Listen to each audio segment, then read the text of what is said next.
Na-upgrade ko na ang aking Maya account.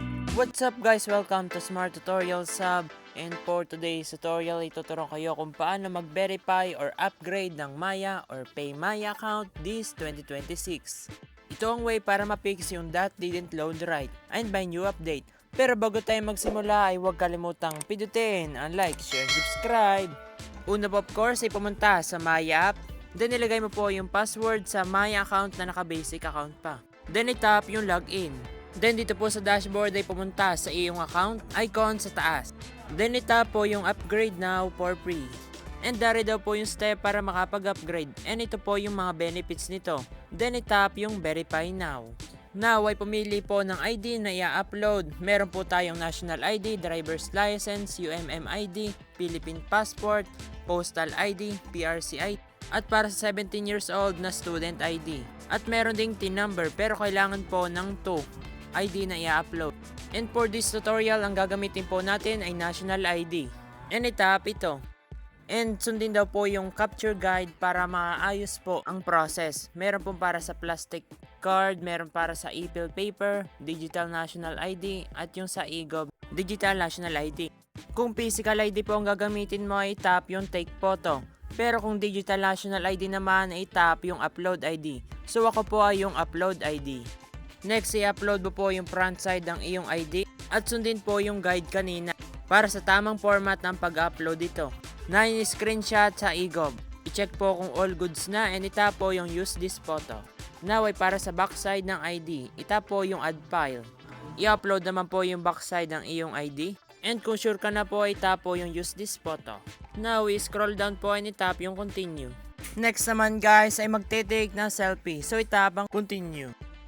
So sundin po guys yung mga nakaprompt na dapat gawin para maging madali ang face verification. Magantay na ilang second.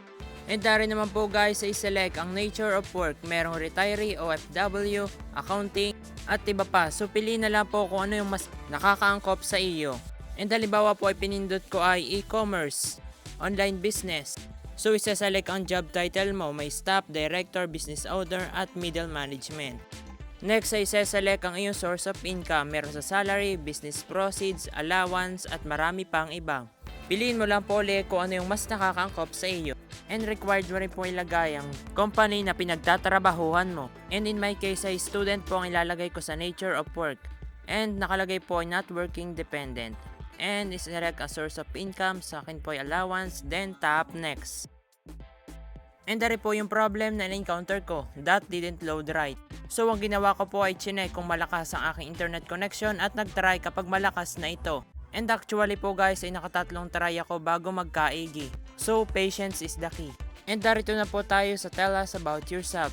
Mag-autofill na po yan gawa ng ID mo, yung mga first name, middle name at last name. And para sa nationality ay Philippines. And ilagay po ang iyong date of birth, place of birth, sa country, city, at yung iyong current address. Magse-select na country, Philippines, state, province, city, barangay, saka yung house number. Pati na rin ang zip code. So pwede po i-check yung use this as my permanent address para yun ang gamitin mong address. Pero kung iba pa po ay may lalabas po ulit diyan para malagay mo yung permanent address. Yung ID address po ay automatically na magpipill up, then itap yung continue. Then i-check po lahat ng information na nilagay mo, and kapag sure ka na po ay pindutin yung submit. Then magantay po na ilang seconds. So kung hindi ka naman po US person ay tap po yung no. And dyan guys, mag-wait nga lang tayo habang bine-verify nila ito. And after 3 minutes ay na-approve at na-upgrade na po ang account ko. At ganito lang po siya kadali. Thank you for watching at kung nakatulong ko makapag-verify ka ng Maya account ay tulungan mo naman ako. Pindutin mo ang like, share, and subscribe at panoorin ang next tutorial. Thank you!